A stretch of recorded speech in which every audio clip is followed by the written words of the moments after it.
Now we're live. Hello, Baylor parents and family. Welcome to our first actual Facebook Live meeting here. And today we're so excited. As promised, I'm Gail Offringa, the director of the Baylor Parents Network, and this is Jim Marsh. Yeah, it's good to be with you today. I'm the executive director of counseling services here at Baylor University.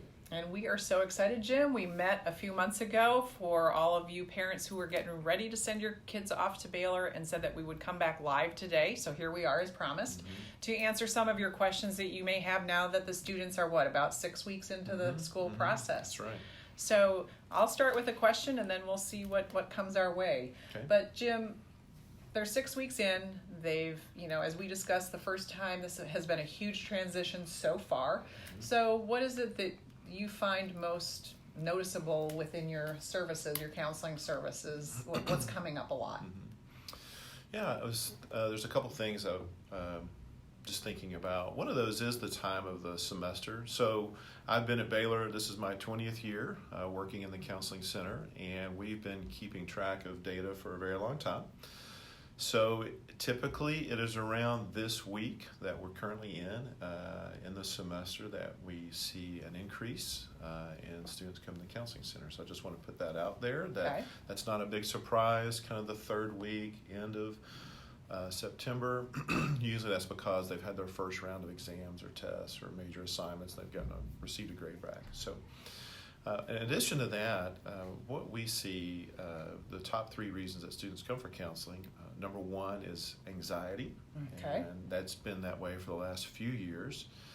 And really the top three, anxiety, depression, and relationship concerns. Those are the top three, and it's been that way for a very long time, but certainly we're seeing primarily students with anxiety.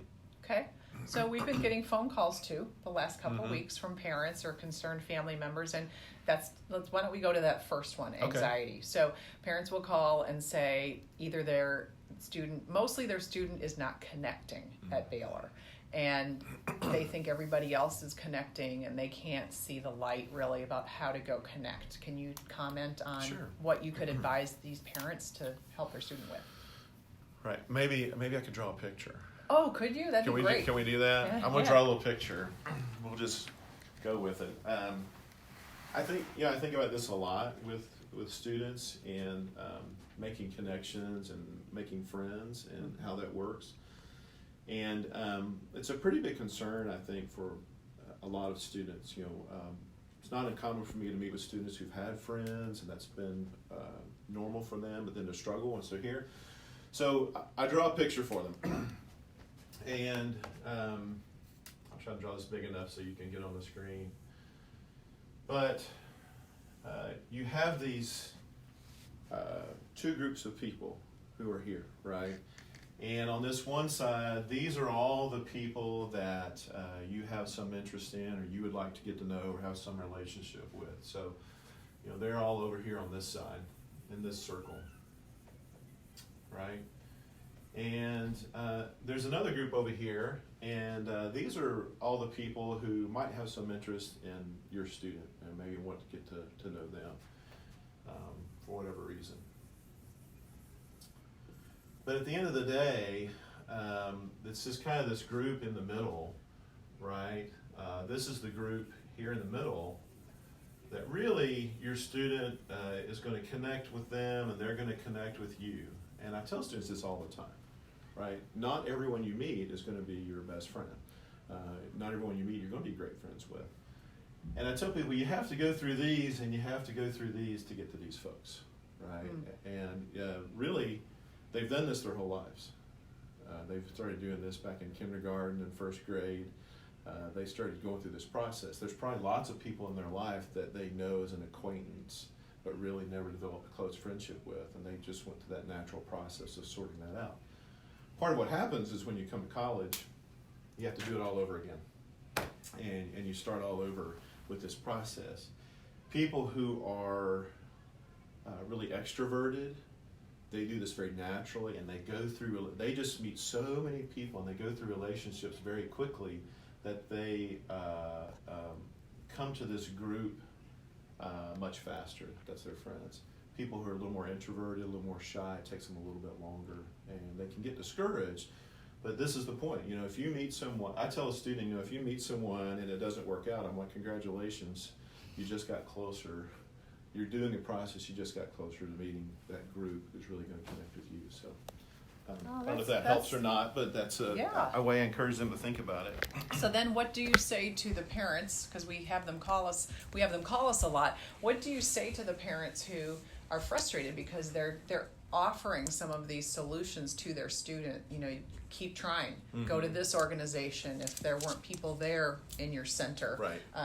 Keep going, and the student is feeling really discouraged and doesn't want to do that, or almost like, no, I'm not going to find anybody anywhere. Well, how do you answer that? Well, there's a couple of ways. One is, I think, just reminding them that this is a process that they've already done. Right. They've actually already done this. They did this in elementary school, middle school, high school, especially over 18 years. Over 18 really. years. Yeah, They've been true. doing this. It's just, it's new and it's a shorter time frame. The other thing I would say is you will have students who feel anxious about social situations and going to new groups and meeting new people. And so really what's happening a lot of times if they're anxious is that they're starting to become avoidant. No one likes to, none of us, I don't like to do things that make me anxious, right? No, right. So what happens is students begin to, they start to avoid situations that make them anxious. And then it starts a cycle to where it sends them, every time I avoid, it feels good, right? Momentarily, it feels good to avoid something that makes me anxious, but it ends up sending a message to myself, I can't do this, this is too hard. Right.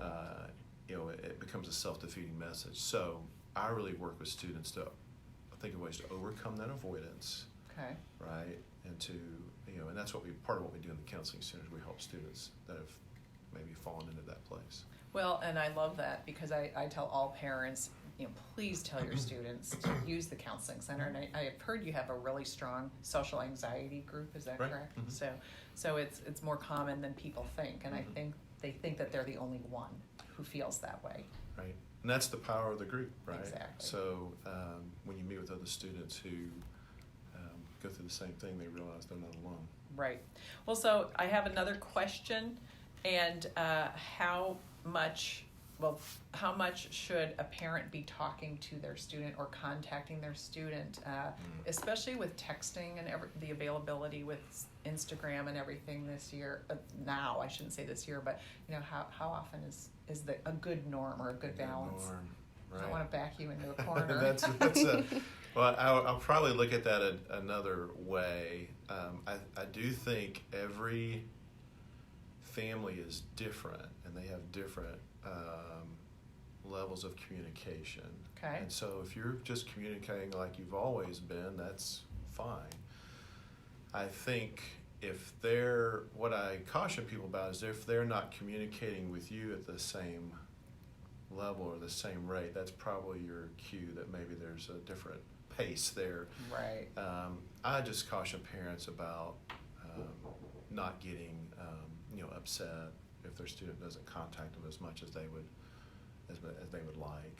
Because maybe they just need a little space to figure it out a little bit. Right. I think just keeping that line of communication open and letting them know that they can call you, they can text you. Okay. I am very much a believer, though, in staying in contact, right? I think it's important that, parents do visit. Parents, you're the ones who know your student better than any of us. So I appreciate parents who, if they're concerned about their student, if they just come to campus and let's go to dinner and I'm going to eyeball you and see how you're doing. That's fine. That's okay. Right. So. Okay.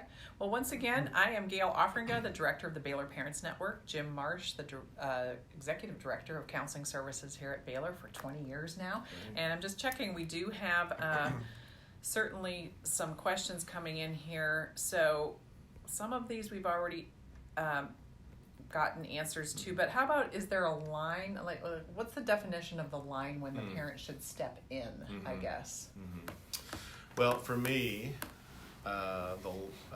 well, I don't know if there's a specific situation they're thinking about, but for me, from a mental health standpoint, the line for me is if you sense that your student's not functioning. Okay. And it's the functional test. So if they're starting to not go to class, they're starting to not go out, they're starting to miss work or whatever it might be, I encourage, that's a line for me. I'm like, come on down, and let's see what's going on. Right. Right. Okay. Don't wait. I wouldn't wait real long on that because every week matters at the university, it just matters. Every week matters. So if you have some concern about how they're functioning, it's just like that day to day. Are you getting up? Are you eating? If you're starting to worry that they're not doing that, then I would definitely that's a line. Yeah. Right. I'm gonna and one of the things you can do is and we told parents, there are some parents who can't make that trip. So we have our students of our care team. We have Megan Becker, who is the wonderful team. It's a wonderful team. Yeah, it's the this they're kind of case managers or care team for student life, and they can reach out and find ways discreetly as well to check on your student to make sure they're okay. Before you make the trip down here, we can do that for you. Okay, that's fabulous. I'm just looking to see what else I'm getting here. Yep, let's see. Here comes in. Wait 1 second. Okay. Okay, this is another great question. Thank you for asking this, whoever did. How does a parent get a student, especially if they're resistant, to come into the counseling center? Oh, that's a good one. Right. Right. Well, I will say this, that so in 20 years, I'm not sure I've met a student who liked going to counseling when they were made to go. Okay. I can't think of one. Okay, there you go. So, I think with that, I think it's maybe making them aware of the services. I think you can at least make sure they know about it, whether it's here's the website or something like that. They can just come in and talk to one of us. There are some ways that are, if you're trying to get them help, there are sometimes some ways that you can do this that aren't as direct. So let's say I'm not going to go to the counseling center, right? You can give them some information, tell them about our walk-in hours, things like that. So a couple of other ways. One way is they might be more comfortable with someone in pastoral care. Okay. So we do have in spiritual life, we have the pastoral care office, and we do have some students, they're like, hey, I'm much more comfortable talking to like a pastoral type person than a psychologist. Sure. It's okay. Sometimes, in many cases, they can actually help. Right. If they feel like it's beyond them and what they're qualified to do, at that point, there's usually a connection that's been made, and they can bridge the gap to us. Okay, that's great. Another option is every Tuesday from, I'm trying to remember this, 12:30 to 2:30, we have a counseling center staff member who is in the sub, the student union building. Yeah. I didn't know that. That's fabulous. So it's every Tuesday, 12:30 to 2:30, and you'll see those kind of sandwich board signs. And the reason we do that is really for students who are just thinking about, I just want to maybe consult with, or I've got a problem I'm working on, or maybe I don't even know if I really want to go to the counseling center. They can go there and talk with that person. So it's really something they can do prior to coming into the counseling center. It's an option, and we use it to reach students who might be a little reluctant to come to the counseling center. That's awesome. So that's something that we do. And you have said, and once again, I'm Gail Offringo with the Baylor Parents Network, and Jim Marsh, the Executive Director of Counseling Services here at Baylor. We're so happy you've joined us today. I'm going to move on to a different type of anxiety. Okay. Talk about test anxiety. It's very different, I think, than social anxiety, because obviously the students who have been accepted here are top-notch students. Right. So you don't think they would have test anxiety, I guess, but they do. No, they do. It's not uncommon to have a 4.0 student with test anxiety. Oh, okay.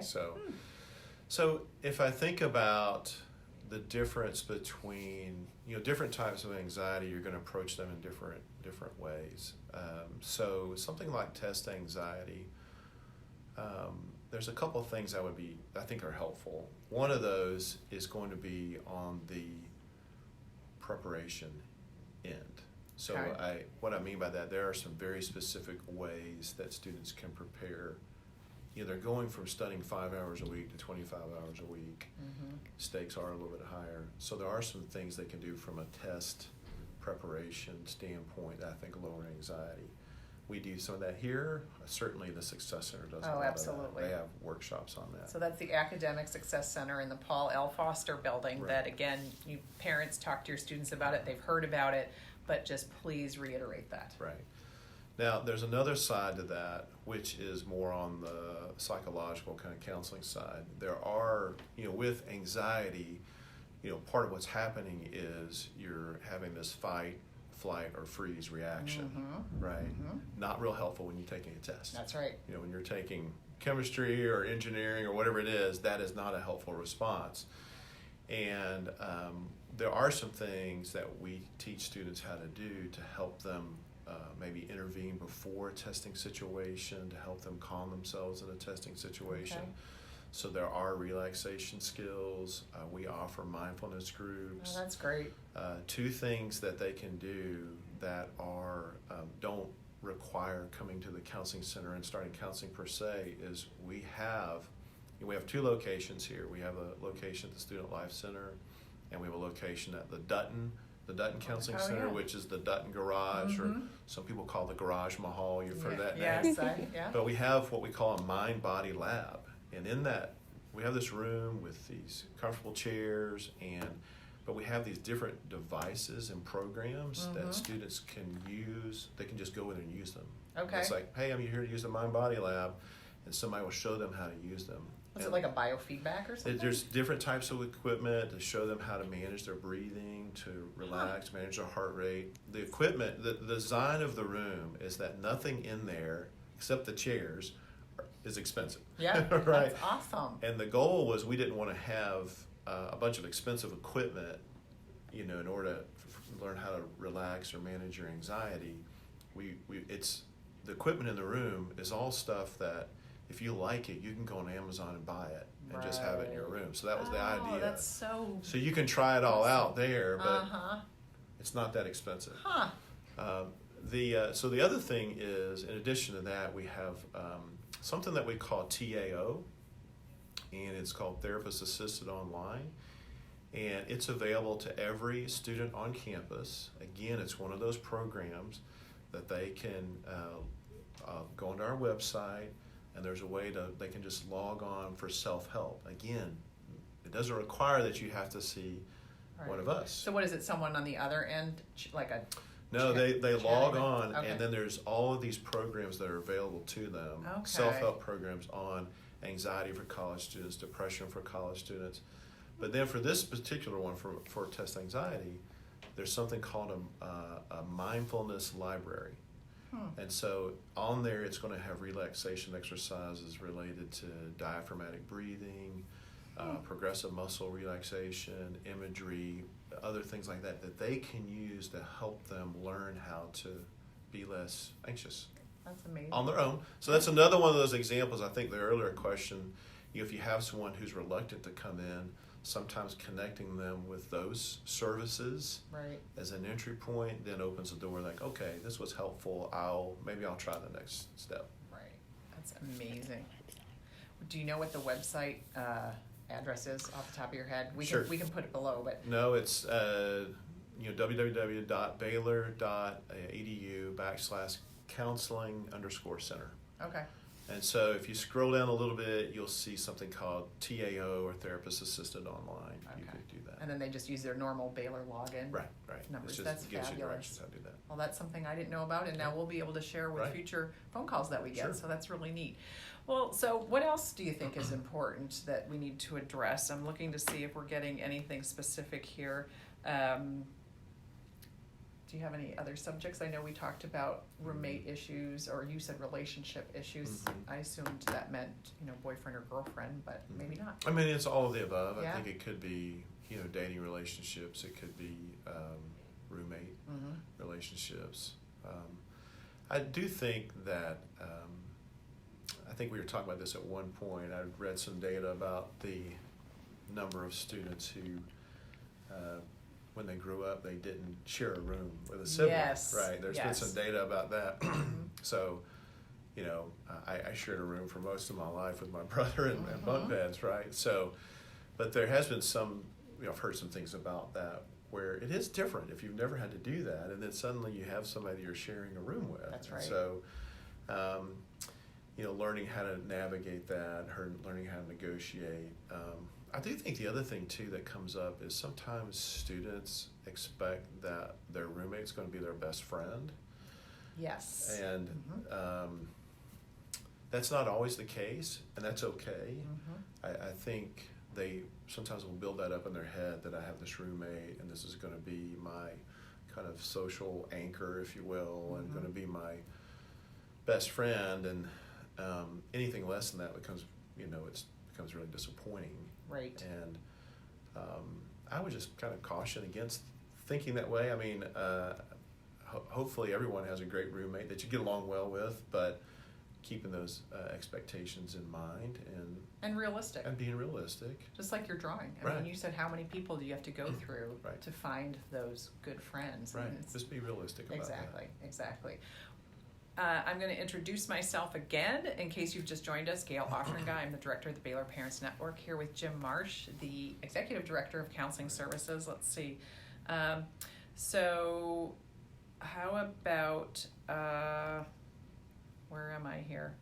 How much should parents discuss and bring up the topic of reaching out to other students to build new relationships? Because again, you don't want the parent to be hounding them either Right. and causing problems on that end, Right. So I think, there's something that changes between a parent and a student relationship. When, and it's this, students are on this journey toward, most of them, there's a few who are 17, but most are 18, and they're adults. So they're on this journey towards, autonomy, individuation, Right. becoming full functioning adults. So there is this line, right, where you're still a parent and you know that better and you're trying to give advice. Right. I do think there's a place for maybe coaching, kind of reminding them of these things, certainly encouraging them. But if you find yourself falling into a pattern, just kind of saying the same thing over and over and over again, that's probably a good sign that maybe it isn't working that well. Right. And I'm going to need to let them try to figure that out. Well, and I even We don't wonder, want to push them away. Right, exactly, so that they want to cut everything Right, off, right. or we also don't want to do everything for them either. Right. So there's that fine line too. I think that. I have another question here that just came in. Talk to me. We get again a lot of conversations with my son or daughter is an introvert, or my son or daughter is an extrovert, Right, and you were very helpful with that the last time. I think that would be really great to touch on. Sure. Well, the difference between introversion and extroversion. Extroverts, it's where you get your energy, right? So extroverts become energized by being around other people, right? In fact, they feel probably drained. If they're by themselves for very long, they start to feel drained from energy, lose energy. Introverts, I'm an introvert, right? I feel restored whenever I'm by myself, right? Now, I enjoy people, and I'm more of what they call a social introvert. I enjoy being around people. I enjoy things like this, actually. But after a while, I need to go be, by myself. And I think it's an important distinction to understand that about yourself. Right. So on a college campus, it can look like everyone's an extrovert. Right. You've got 17,000 people, and it looks like it's this kind of social, whatever, just going on all the time. And it's okay that if you're not an extrovert, right? It's okay to be an introvert and be who you are and to have your friends, but Well, it's probably 50-50 in the It's- yeah. population, isn't it? Yeah, I mean, you're- so it's yeah. really It's just that most people, what they see is they see everyone right. kind of busy all the time. And I think the other thing that happens is, with social media, and let's be honest, everyone puts their best Right. image Right. forward and kind of paints an image of how many friends I have, how busy I am. And it can, if you look at it from that perspective, it can, you can start some comparison. When the reality is everyone's struggling with it. The same thing. Right. Exactly. Exactly. And I know that because I've been doing this for all these years. Exactly. Everyone's struggling with the same thing. It's just that, some people just don't realize it. And it's such a common theme Yeah. and another question that I have, but I think there's another, here's a very good one. So some parent wrote, how should students handle disappointment Right. when they don't get into a club or a traveling team or a sorority or fraternity or any kind of group that they tried out for or that they wanted to get into? That's a very good question. Mm-hmm. And I will say this, I think that, this is kind of a 30,000 foot view, probably culturally, in the last many years, I'm talking not just now, but the last several years, I'm not sure how well our society has done in helping people deal with disappointment. Okay. Right. Mm-hmm. I'm not sure that giving everyone a trophy Mm-hmm. for participation Mm-hmm. realistically Right. helps people deal with that. And the reality is you don't get to do everything you want to do. That's right, and it's so frustrating, Right? isn't it? It just doesn't always work that way. Exactly. You have, and so I think there's a couple of things there. One is and I do think there's a shift going on culturally from the things I've read. There's been this shift to where parents and educators are trying to help students, young people, think more about, okay, what am I good at? What are my skills? I mean, what am I really good at, and help direct that, right? But sometimes disappointment happens, right? And this is where I think that it's just helpful, and I tell students all the time, you need to have a plan A, B, C, D, E, Right. F. You need to have lots of plans because sometimes they aren't all going to work out. Right. And I think the mistake we make is that if plan A doesn't, we fall into this all or none kind of trap. Right. Yes, absolutely. Where if I don't get plan A, I might as well have plan F. It's like that we're losing the gray in there, and I think it sets our students up for some struggle, right? I mean, it's okay that doesn't work out. I mean, you're a Baylor student. Right. You're a bright student. You're going to have lots of options, lots of doors open to you. But some will close. Right. Some are going to close. Yeah. And it's funny because a few years ago, a freshman had a door close on his major that he came in and thought for his entire life he was going to study computer science. And that door closed. And I saw him this summer, and he's now a junior. And I said, well, where are you at? Well, digital media. And I love it. Right. So it's to show that those doors that close usually There are are the other- right doors to close. And there are lots of other doors. Exactly. I have another question. So if a student comes to the counseling center, what's an average of how many times they'll utilize the service? Do you have that figure? How many visits? Yeah. It's 7. Okay. Perfect. I knew you'd have that number. Right. Well, It's but- gone up. Okay. So I would say if you went back 3 years ago, the average number of visits was 5.5. Yeah. I'm not sure how you get a half session in there, Yeah. right? But I would say since but part of that was driven by, we had, like basically every other university counseling center in the country, we had session limits. Yeah. Once we removed session limits, it moved up to 7. Okay. And that's part of what's happening across the country. Basically, most university counseling centers had session limits, and they're removing those. Well, and I think that helps some of the parents tell their student, encourage them to come in. You're going to see them no more than 7 times. If they have a number, perhaps. And I think what we've done is we've created lots of ways to help students. Right. Right. So maybe when they come in, all they need is the mindfulness group. That's right. And they don't really even see someone. They don't That's even true. see someone for individual therapy. What they go to is the 4 or 5 weekly visits, and they learn the mindfulness skill. That's it, right? It's amazing. So it's that we're thinking differently about how we provide those services. Right. So there's lots of ways we have contact with students that don't involve one-on-one counseling. One-on-one. Okay. And didn't you tell me that we're at Baylor now, we have an above average percentage of students that will utilize the counseling Right. services in some way, shape, or form? We do. 17% of the student body came to the counseling center last year, so that's about 1 out of every 6 students. That's when you think about private, academically rigorous institutions. That's within range. It's a little on the higher end compared to our peers, but it's within that range. Well, we have the resources to fulfill that. And so once again, I'm Gail Offringa here I'm the executive director of the Baylor Parents Network with Jim Marsh. I am not the executive director. Jim Marsh is the executive director of the counseling services here at Baylor.